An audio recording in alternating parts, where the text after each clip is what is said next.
Eh bien, bonjour à toutes et à tous. Merci d'être présents à cette conférence sur le thème de la vision GHT au détail des données stratégiques. Du coup, je vais me présenter rapidement. Donc, moi, je suis Thomas Leroy, directeur commercial de la société ELAP sur la branche pilotage. Donc, on est partenaire d'IGDASH depuis de très nombreuses années. Et comme on a pu le constater sur la précédente conférence du ministère de la Santé, disposer rapidement de données fiables, c'est un enjeu majeur pour tous et c'est bien entendu le cas également pour les GHT et pour tous les établissements de soins. L'objectif pour moi aujourd'hui, c'est donc de vous présenter brièvement nos solutions de pilotage médico-économique grâce au système d'information décisionnelle ELAP Pilotage. Je vais passer assez vite sur ces diapositives pour rentrer directement dans nos outils après et vous faire une démonstration de ce qu'on a pu développer avec pas mal d'établissements. Tout d'abord, qui sommes-nous? ELAP signifie éditeur de logiciels pour les administrations publiques et on fête cette année nos 40 ans d'existence. Nous sommes éditeurs et intégrateurs de la suite administrative et de pilotage intégrée ELAP. Et comme vous pouvez le constater, il s'agit d'une gamme de produits complète qui comprend aussi bien de la gestion économique et financière, de la gestion des ressources humaines et de la paye, de la gestion administrative du patient ou du PMSI. On a plus de 750 établissements qui utilisent nos solutions, aussi bien sur le monde de la santé, qui est la thématique de ce webinaire, que sur les opérateurs de l'État, comme la présidence de la République, le Conseil constitutionnel. On a les instituts français du ministère de l'Europe et des Affaires étrangères, ou encore l'Agence nationale d'appui à la performance des établissements de santé, donc l'ANAP. Je ne vais pas rentrer dans le détail de notre société, je pourrais mettre à disposition si besoin cette présentation, mais vous avez ici quelques chiffres qui nous représentent. Globalement, on est implanté sur toute la France et on s'appuie sur les compétences croisées de plus de 120 collaborateurs. Alors, plus spécifiquement sur les outils de BI sur le domaine de la santé, avec la gamme ELAP Pilotage, on dispose d'un véritable système d'information décisionnelle hospitalier qui est composé de 3 modules. Le module pilotage qui est l'objet de ce webinaire et qui permet la production automatisée d'indicateurs stratégiques. Alors, je vais vous présenter directement les applications après. Mais on a également un module Compta ANA qui permet la production des différentes comptabilités analytiques hospitalières, qu'elles soient normées ou personnalisées. Et un module FIPS pour filière interne de production de soins, où là, ça nous permet d'analyser les parcours patients à l'intérieur d'un GHT ou d'un établissement en croisant la vision médicale et la vision économique.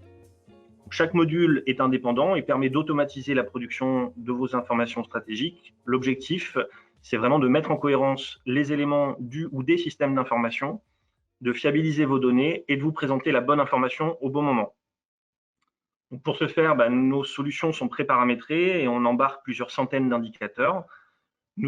On déploie chez tous nos clients nos applications standards que je vais vous présenter et chaque utilisateur peut ensuite les personnaliser, créer ses propres indicateurs, ses propres restitutions.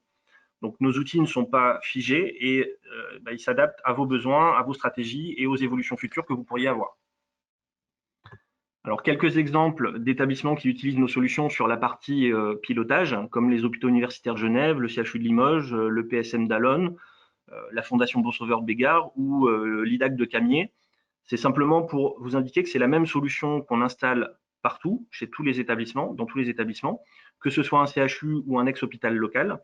Après, la différence en termes de projet va porter sur le périmètre que l'établissement souhaite déployer, la volonté d'autonomie et le degré d'accompagnement que l'établissement souhaite avoir. Alors, pour comprendre le fonctionnement général de notre solution, vous avez ici un schéma qui explique globalement comment ça se passe. Alors, vous avez ici à gauche le système d'information de l'établissement ou d'un GHT. Et on vient récupérer ces informations-là directement depuis les briques applicatives avec des connecteurs automatiques, des flux d'alimentation automatiques.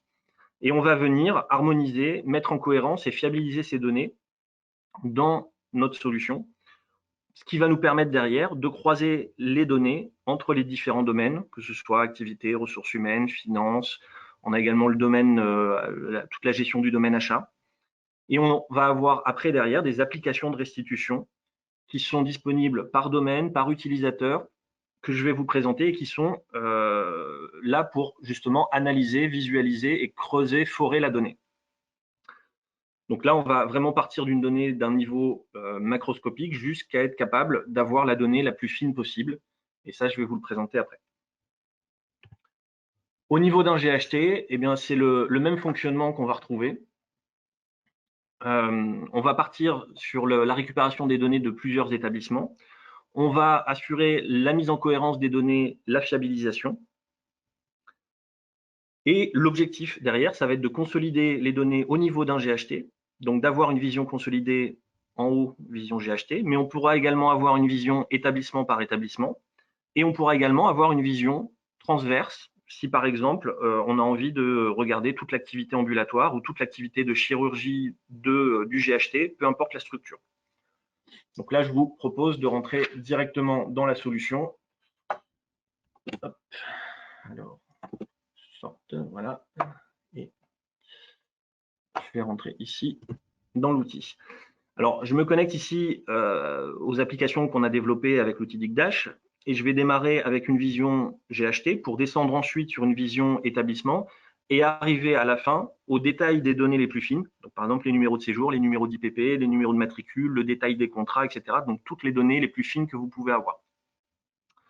Il s'agit ici d'une base de démonstration. Donc, tous les chiffres que vous allez voir sont fictifs, mais ils sont représentatifs d'une activité hospitalière d'un GHT.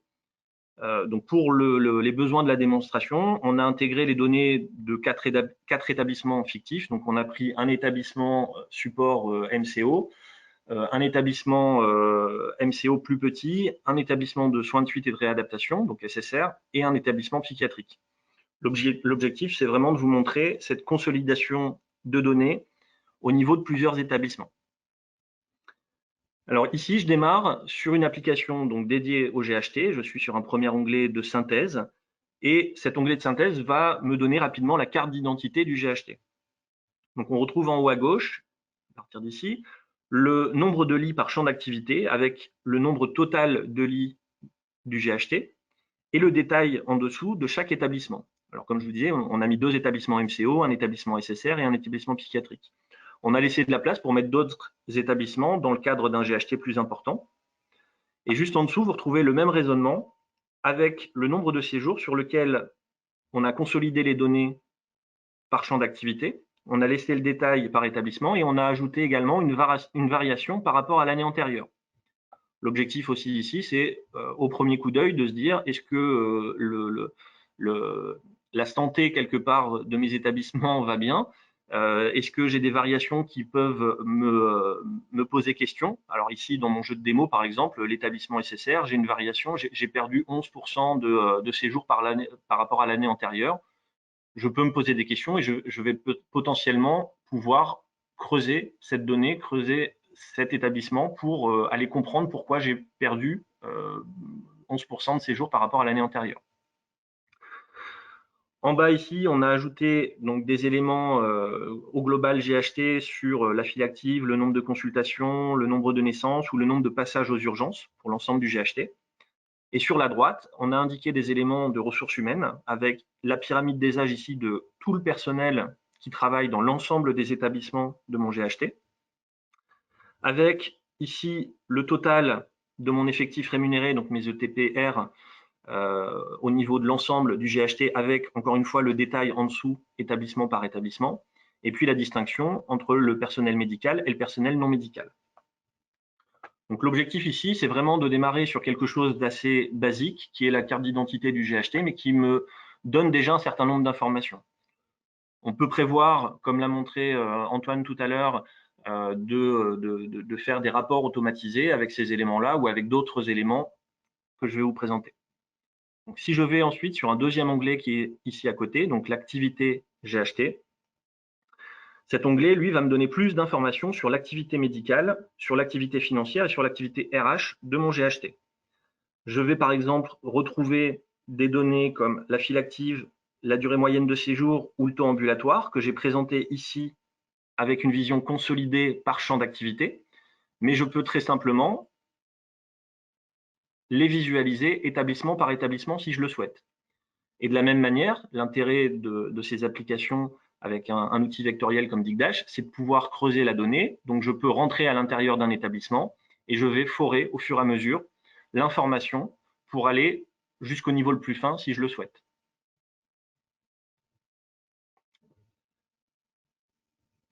En bas à gauche, ici, je vais retrouver le taux d'occupation de mes établissements. Et si je clique sur le titre, on a décidé de mettre avec une petite pop-up le détail de chaque structure, avec même le détail à l'intérieur de chacun des pôles, voire même de chacun des services si j'ai envie de descendre, sur lequel je vais retrouver mon taux d'occupation et sur lequel je vais pouvoir comparer de manière plus fine mes établissements si je le souhaite.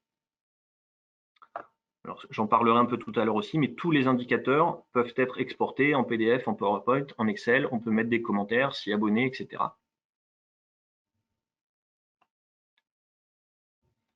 On a également sur chaque indicateur une petite bulle d'information qui va me donner la définition de l'indicateur que je suis en train de regarder. Donc ici, la file active, le nombre de patients distincts vu sur la période, répartis par structure ou par domaine. En haut à droite, je retrouve cette fois-ci l'activité RH de mon GHT avec ici la distinction sur le personnel médical, personnel non médical. Et je peux descendre dans mes hiérarchies. Donc, par exemple, ici, si je clique sur le personnel médical, je vais avoir mes informations qui s'affichent. Si je veux rentrer, par exemple, dans les praticiens hospitaliers, je vais au fur et à mesure avoir les informations. Donc là, j'ai tout le détail de mes RH établissement par établissement. Mais encore une fois, si je clique sur un des établissements, mes données vont s'actualiser pour ne voir que les résultats de ma sélection. Je reviens sur la totalité de mes données pour vous montrer le reste des applications. Je vais avoir également, ici on a mis des sous-onglets dans notre tableau avec donc sur la partie suivi RH, le taux de CDD par grade, l'évolution du taux de CDD, donc ici par établissement, mais encore une fois, hein, si je rentre dans un des établissements, je vais avoir uniquement les données de cet établissement qui s'affichent. Et je vais avoir la partie salaire moyen, donc le salaire moyen qui va me permettre de voir la distinction entre le salaire de mon personnel médical et personnel non médical d'une année sur l'autre pour pouvoir comparer mes éléments. Et enfin ici sur cet onglet, on a voulu mettre un indicateur financier avec le suivi des recettes et des charges par titre. Donc là pareil, on a le détail des informations ici et on peut cliquer et zoomer dessus. Alors autant je vous indiquais qu'on a des infobulles à chaque fois qui nous précisent ce qu'on est en train de regarder. Vous pouvez également agrandir tous les indicateurs quand il y a des choses un peu plus intéressantes à regarder. Et je peux par exemple zoomer à l'intérieur d'une structure pour voir ici mon détail de mes recettes ou mon détail de mes charges d'ailleurs et descendre jusqu'à un niveau le plus fin. Donc ici service, donc pôle, service et jusqu'à un niveau UF, UM en fonction de mes établissements. Tac.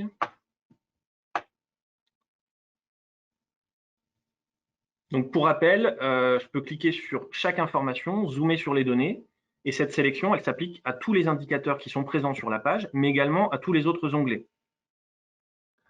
Ensuite, si je passe sur mon dernier onglet ici, qui est l'onglet Analyse GHT, cet onglet, lui, va me présenter des éléments qui sont plus poussés pour éventuellement déterminer quel établissement ou quelle activité je vais analyser en particulier. On a décidé de mettre ici en haut à gauche un indicateur sur l'évolution des charges à caractère médical par rapport à l'année antérieure, qu'on a comparé à l'évolution du nombre de séjours par rapport à l'année N-1. Donc là, je vous montre aussi le descriptif. Pourquoi on a voulu mettre ça? C'est pour montrer aussi que dans cet indicateur, on va croiser des données qui proviennent de la gestion économique et financière, puisqu'on prend les charges du titre 2, donc les charges de caractère médical qui proviennent de l'AGEF, qu'on va comparer au nombre de séjours, qui est une donnée PMSI, et qu'on va mettre en corrélation. L'intérêt, ça peut être quoi? C'est, donc si j'agrandis par exemple cet indicateur, c'est de me dire, par exemple ici sur mon établissement SSR, par rapport à l'année antérieure, j'ai augmenté de 2,36% mes charges à caractère médical. Donc j'ai eu plus de charges sur cette partie-là. Par contre, en comparaison, j'ai eu moins de séjours par rapport à l'année antérieure. Donc j'ai augmenté fortement mes charges et j'ai diminué fortement mon nombre de patients. Donc je peux m'interroger et me dire pourquoi j'ai un tel écart. Donc je peux rentrer par exemple dans l'établissement et directement au premier coup d'œil, je vais tout de suite me rendre compte que c'est le pôle technique ici qui a une augmentation de 150% de ses charges. Et comme c'est un pôle technique, il n'a pas de séjour. Donc ça peut être un investissement, ça peut être, enfin ça peut facilement s'expliquer comme chiffre. Mais en tout cas, je vais directement pouvoir regarder l'information.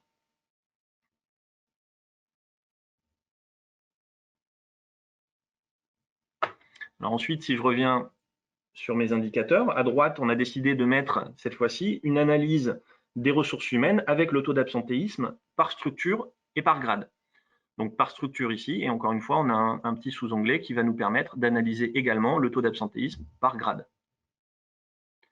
Je peux toujours comparer mes établissements, je peux rentrer à l'intérieur, je peux comparer mes pôles, etc.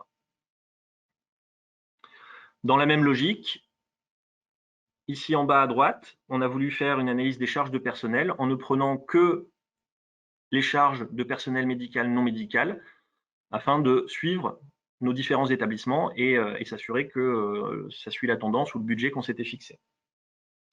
Et enfin, ici, sur la partie à gauche, on a voulu mettre l'évolution des séjours d'un point de vue cumulé par établissement. Mais comme vous avez pu le voir, si je clique sur un établissement, je ne vais avoir que les données de mon établissement qui vont s'afficher. De la même manière, mon taux d'absentéisme, si j'ai cliqué ici sur mon deuxième établissement MCO, je ne vais avoir que les pôles de mon deuxième établissement MCO qui vont s'afficher.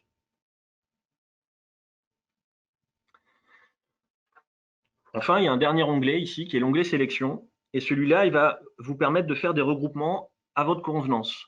Donc, au départ, si je reviens sur l'onglet ici activité, je vous indiquais qu'on pouvait voir les données consolidées par champ d'activité, ici MCO, SSR, Psy, ou par établissement.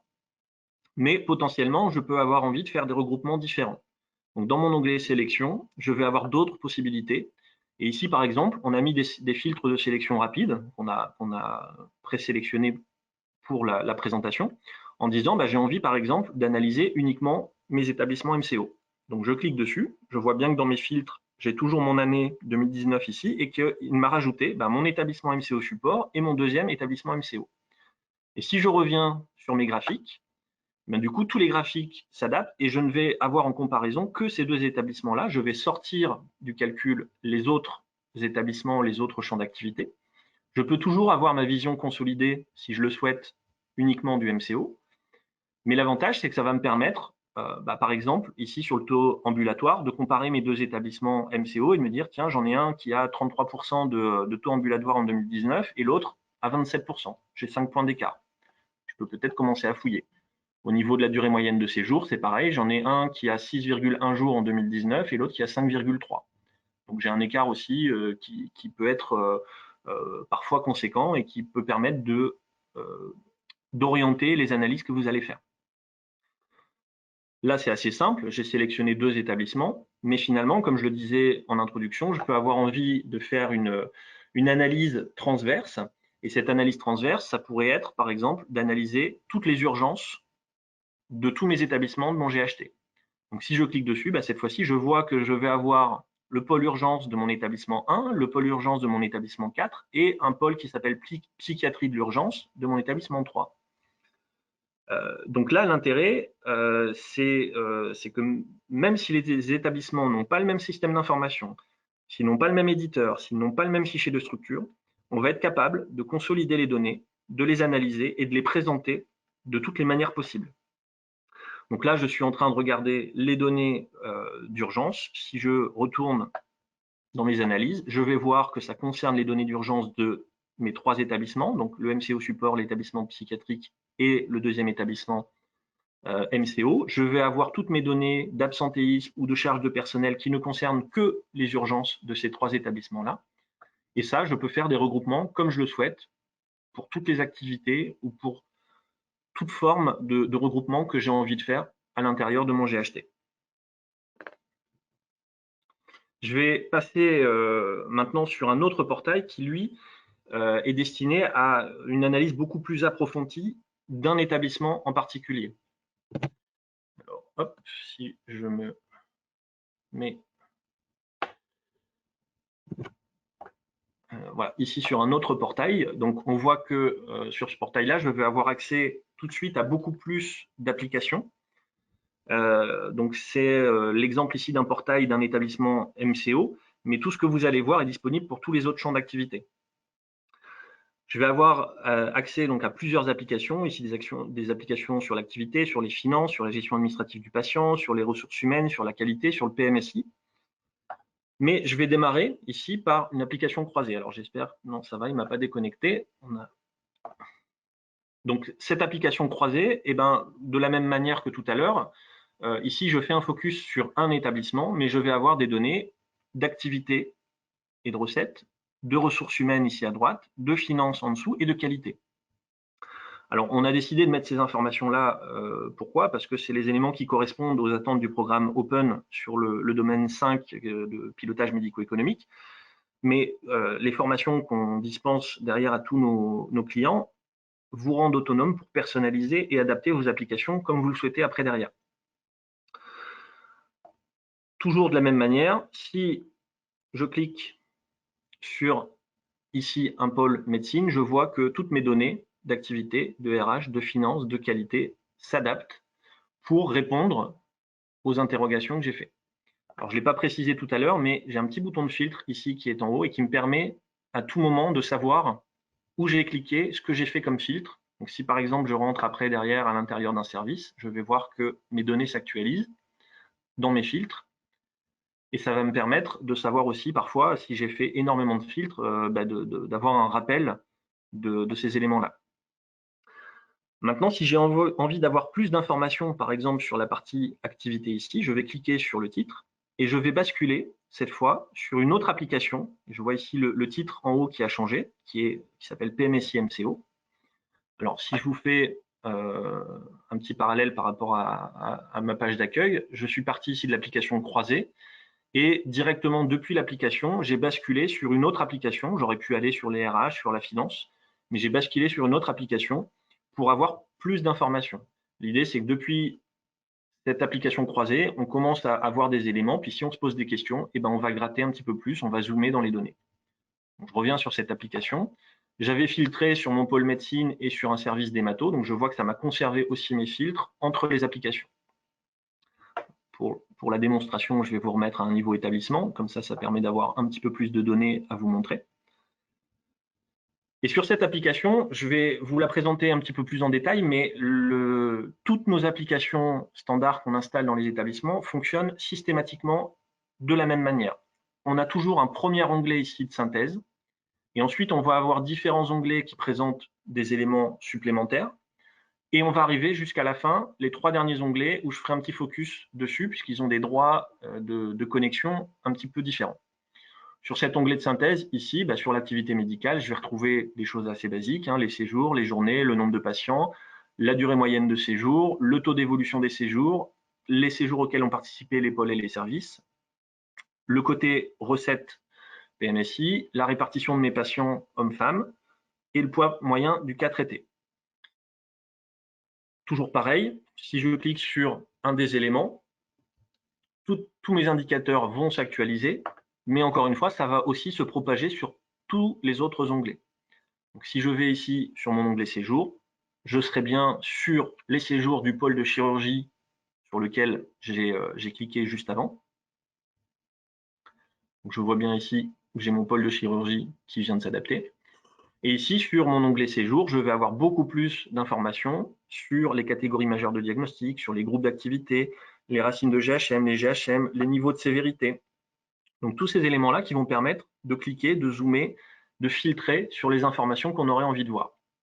Je vais revenir à une vision établissement, voilà, avec mes différents pôles. Je vais aller sur un onglet ici sur les rhumes, donc les résumés d'unités médicales. Je vais retrouver mon nombre de rhumes par durée, l'évolution du nombre de rhumes par structure. Au niveau des patients, je vais avoir la pyramide des âges de mes patients, l'âge moyen, la répartition homme-femme, les patients distincts par pôle et par service. Je vais commencer à avoir une notion ici de diagnostics médicaux, donc une répartition sur les diagnostics principaux. Et j'ai également une répartition géographique. Alors, je vous indiquer, c'est un jeu de démo, donc les données sont fausses. Mais comme une partie de l'équipe pilotage est basée en Auvergne, on a mis toutes les données ici en Auvergne, mais quand je clique dessus, je vais voir que je vais avoir une carte dynamique sur laquelle je peux après aussi aller zoomer sur les données jusqu'à un niveau d'information qui est ici sur le code postal, mais sur la partie psychiatrique, on va être sur le géopopulationnel. Donc ça peut être intéressant aussi sur des données GHT qui vont présenter les données de tous les établissements. Si je clique par exemple sur une ville, j'ai vu ici que je n'avais que 50 patients sur cette ville-là. Si je reviens sur l'ensemble de mes indicateurs, j'ai bien mes 50 patients qui sont adaptés ici et toutes les données se sont actualisées aussi au fur et à mesure. Toujours pareil, je vais revenir à une vision globale pour avoir un peu d'informations. Sur l'onglet recettes, eh bien, je vais avoir tout le détail des recettes. Donc, on a le groupeur de la TIH qui est embarqué dans notre solution. Donc, on calcule bien l'ensemble de toutes les recettes de l'établissement. Ici, les recettes PMSI, les bornes hautes, les bornes basses, les suppléments. On va retrouver le détail des recettes ici à droite, le détail des suppléments avec, je ne sais pas, on pourrait descendre dans le détail des soins intensifs, par exemple, ou des autres recettes hein, sur les dispositifs médicaux implantables, donc les DMI, les IVG ou autres. Et toujours pareil, je peux zoomer, filtrer sur les typologies de séjour aussi, prendre uniquement l'hospi conventionnel sur un pôle en particulier, voilà, sur un pôle de médecine, sur une catégorie majeure de diagnostic, alors, voilà, affection du système nerveux par exemple. Je vois que toutes mes données au fur et à mesure s'actualisent. Donc là, on est quand même sur des volumétries qui sont assez importantes puisqu'on a les données d'un établissement, on va dire taille CHU. Mais au fur et à mesure, je vais comme ça pouvoir forer cette information. Toujours pareil, je reviens sur la totalité de mon établissement. Donc à chaque fois, DigDash recalcule la totalité des indicateurs en direct. Je peux toujours aussi aller dans mes filtres ici, voir ce qui me reste comme filtre et les retirer manuellement si je le souhaite. Donc là, j'ai bien toutes mes données qui reviennent. Ensuite, ici, sur cet onglet valoriser, estimer, c'est un petit peu différent puisque là, on va aller sur de l'estimation de recettes, notamment au niveau des rhumes non codés. Donc les séjours qui ne sont pas encore terminés, mais pour lesquels l'établissement a déjà consommé de l'activité, consommé des ressources humaines, consommé des médicaments, consommé du service hôtelier, service blanchisserie, etc. Et donc là, sur cet onglet-là, on va prendre les rhumes non codés et on va les estimer par rapport au poids moyen du cas traité de la spécialité, par rapport au PMCT de la spécialité. Et l'intérêt, c'est que l'objectif étant de comparer différents domaines entre eux, et bien si on compare le domaine RH, par exemple, avec la masse salariale du mois de septembre 2021, et bien il faut bien que je le compare à l'activité que j'ai réalisée en septembre 2021, et pas uniquement l'activité qui est terminée, donc les séjours terminés de mes patients. Donc on va avoir cette notion ici d'estimation. Et puis on a un dernier onglet là dans nos onglets standards qui va être la partie diagnostic et actes, où je vais pouvoir cette fois-ci filtrer de manière plus précise sur des éléments purement médicaux, donc les diagnostics principaux reliés associés ou les actes, et je vais pouvoir filtrer à l'intérieur directement dessus. Alors pourquoi je m'arrête ici en disant ce sont nos onglets standards? Parce que les 3 onglets qui sont derrière sont présents sur toutes nos applications. Par contre, il y a une gestion des droits qui est un petit peu différente, parce que pour l'instant, tout ce que je vous ai montré, ce sont des nombres de séjours, des nombres de patients, des typologies de maladies, des actes médicaux. Mais on n'a pas de données plus précises que ça. Bien entendu, si je vais sur l'onglet détail, cette fois-ci, je vais retrouver tout le détail de toutes les informations que j'ai chargées ici dans mon entrepôt de données, donc de mes 48 000 patients qui sont ici, de mes 117 000 séjours. Et je vais retrouver les numéros d'IPP, les numéros de séjour et toutes les informations liées ici au PMSI, puisque je suis sur une application PMSI. Donc là, j'ai les données relatives aux patients. Je vais avoir les données relatives au diagnostic, aux actes, aux recettes, au RSS, au rhume, etc. Donc je vais retrouver toutes les informations détaillées. L'intérêt, il est double. Le premier intérêt, c'est de s'assurer, quand on met en œuvre un outil décisionnel dans un établissement, que les chiffres qu'on va présenter sont justes. Donc, quand on met en place notre solution, on va avoir une période de recettage qui va permettre de vérifier les données. Et là, l'intérêt, c'est qu'on est capable de descendre jusqu'à la donnée la plus fine. Donc, on va être capable de voir si jamais il y a une donnée incohérente, de voir directement et tout de suite où elle est et qui ça concerne. Et puis après, le deuxième intérêt, si je reviens sur mes premiers onglets au départ, pardon, hop, voilà, donc il m'a rafraîchi mes données, parfait. Donc l'intérêt, comme je vous disais, c'était de forer dans l'information après au fur et à mesure. Donc là, il me recalcule tout, voilà. Et par exemple ici, j'ai envie de rentrer dans le pôle femme-enfant. J'ai envie, dans un autre onglet, donc je disais que tous les filtres s'enchaînent. Je vais prendre au niveau de mon onglet patient, des patients, alors je peux faire un filtre aussi sur la pyramide des âges par exemple, en disant j'ai envie de prendre par exemple cette classe d'âge-là. Mon filtre est totalement arbitraire, hein, mais donc voilà, de 25 à 40 ans, qui ne sont que des femmes, c'est le point sur lequel j'ai cliqué. Je vais aller par exemple dans les diagnostics et les actes. Donc là, je vois que j'ai encore 5700 patients. Donc l'idée pour moi, c'est de réduire un petit peu ma population de patients. Je vais prendre directement quelque chose où je vois où il n'y a pas forcément beaucoup de patients. Voilà, travail et accouchement compliqué, par exemple. J'en ai encore 600. Je vais essayer de réduire encore mes éléments. Donc là, je vous fais des filtres complètement arbitraires. Hop. Donc je vois de mes 48 000 patients, là je suis déjà descendu à 600. Mais je pourrais aussi, par exemple, faire une sélection dans le temps, en disant je voudrais que les patients de janvier 2019. J'en ai déjà plus que 50.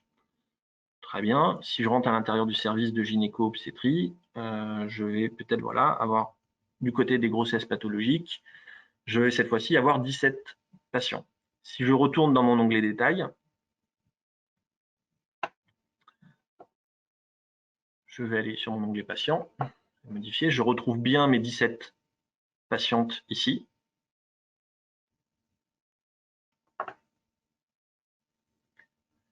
Et je vais retrouver après derrière les informations. Alors, il faut le temps qu'il calcule un petit peu, puisque du coup, il fait une analyse de sur les 48 000 patients, il va me zoomer sur les 17 résultats.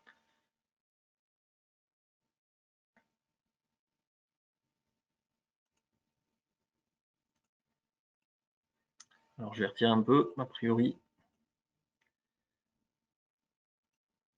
J'ai pas forcément des données partout sur mon jeu de démo, donc là, a priori, j'ai pris forcément un exemple qui ne marchait pas.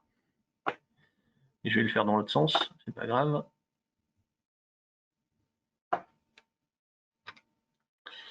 Donc je retrouve ici mes 48 000 patients, pardon. Je vais filtrer dans l'autre sens. Donc par exemple, si je veux uniquement les femmes sur des diagnostics, donc là il va me charger toute ma base. Sur des nouveau-nés, je vais avoir mes 2400 patients. Si je retourne ici sur mon exemple de mon onglet de synthèse, il me présente bien les données uniquement de mes 2496 patientes.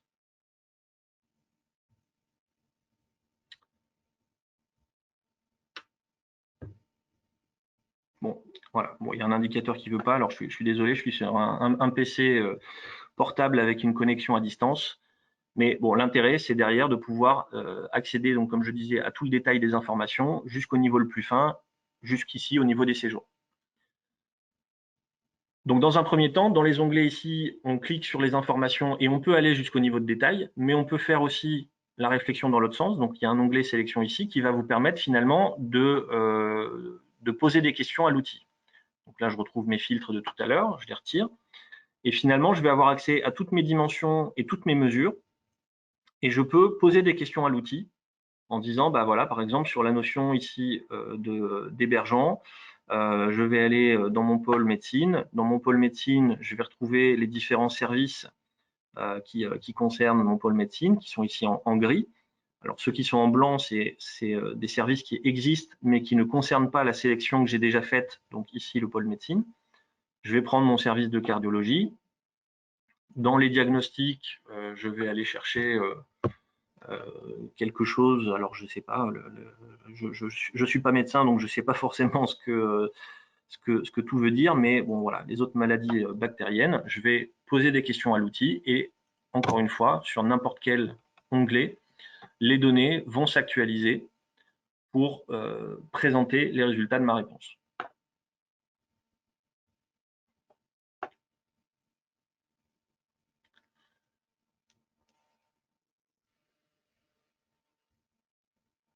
Donc voilà, ici, ça correspond à 29 patients. Et je peux aller voir le détail aussi de mes 29 patients si je le souhaite.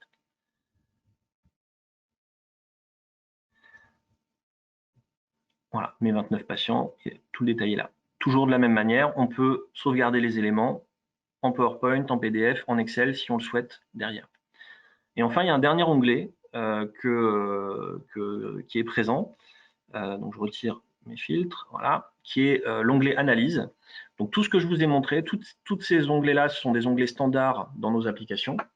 Mais l'onglet Analyse permet à tous nos clients de créer leurs propres indicateurs aussi, s'ils le souhaitent, directement. Donc, on a mis un tableau de chiffres, un camembert, une courbe, un histogramme, qui sont des indicateurs assez classiques sur lesquels on a des demandes. Mais il y a beaucoup d'autres formes de restitution qui existent. Et ici, par exemple, dans un tableau de chiffres, je vais retrouver toutes mes dimensions qui existent et également toutes mes mesures. Et je peux, comme l'a montré Antoine tout à l'heure, ajouter directement par un simple glisser-déposer différents éléments dans mon tableau. Je peux également ajouter des choses qui n'existent pas dans l'entrepôt de données pour faire par exemple des ratios. Donc je peux ajouter une formule et cette formule, par exemple, je vais lui dire je veux prendre les recettes divisées par les nombres de journées pour avoir les recettes journalières. Donc du coup, je vais lui donner un titre, recettes journalières. Forcément, c'est en euros puisque je veux des recettes. Je lui dis OK. Et il m'a créé cet indicateur, cette mesure qui n'existait pas. Et il me l'a créé ici dans mon catalogue, alors qu'elle n'existait pas. Donc les utilisateurs peuvent aussi rajouter des informations. Et si par exemple ce tableau-là intéressait notre utilisateur, eh ben, il peut directement sauvegarder la vue courante, lui donner un petit nom, et à chaque fois que les données sont actualisées, eh bien, le tableau personnalisé ou l'indicateur personnalisé que l'utilisateur a fait sera mis à jour.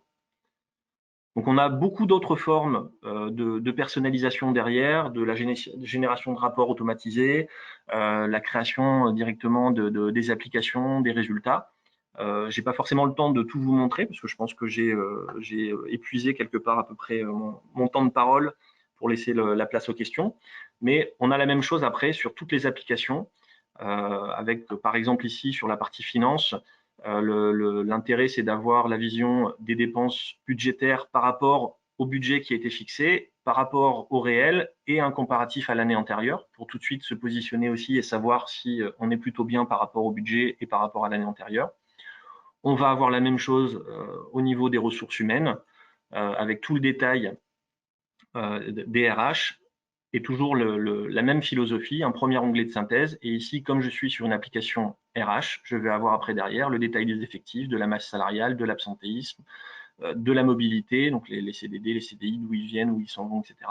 Et je retrouverai systématiquement un onglet détail qui, cette fois-ci, me présentera toutes les données détaillées de mes agents à l'intérieur de mon établissement ou de mon GHT, avec le détail des agents, le détail des contrats, les événements d'absence, l'effectif, la masse salariale, les nouveaux matricules, etc., etc. Donc, toutes nos applications fonctionnent de la même manière.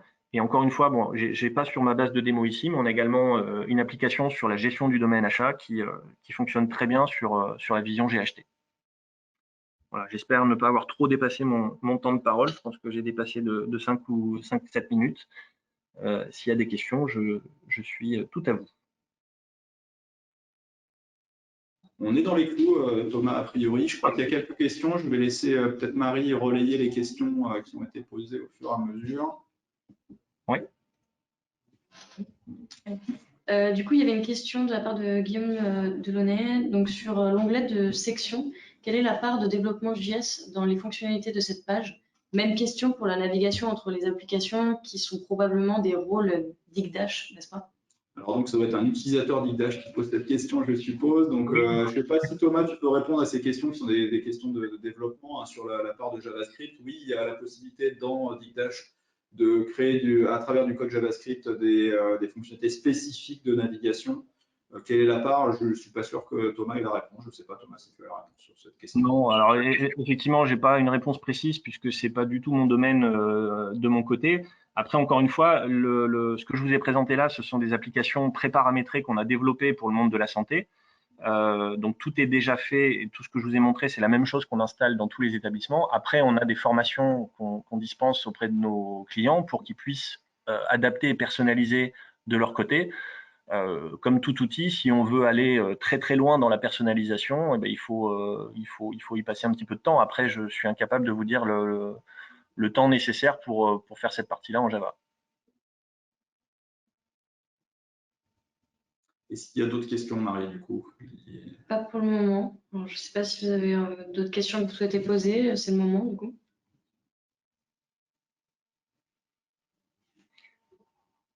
En tout cas, voilà, pour synthétiser, en tout cas, l'objectif, c'est vraiment, dans une solution décisionnelle comme ça, de consolider les données avec les applications vectorielles au niveau d'un GHT et d'être capable d'avoir une vision macroscopique et de descendre jusqu'au niveau le plus fin si on le souhaite. Ok, entendu. Bah, écoutez, je pense qu'on va pouvoir conclure sur cette présentation, sur ces présentations. Merci à nouveau à tous nos intervenants. N'hésitez pas, si vous avez d'autres questions que vous voulez poser après coup, hein, à nous envoyer un email. La personne qui vous a enregistré pour ce webinaire pourra répondre à vos emails. Donc, si vous voulez récupérer les… alors, je crois que la vidéo de support va être envoyée automatiquement, je ne suis pas sûr. En tout cas, si vous avez besoin, on peut vous l'envoyer si vous voulez réentendre un certain nombre des intervenants. Et puis, encore une fois, s'il y a d'autres questions, on se fera le relais pour nos intervenants des différentes questions que vous auriez à leur poser. Un grand merci à Xavier et à Thomas pour leur présentation. Et je vous souhaite une très bonne journée à tous. Merci beaucoup.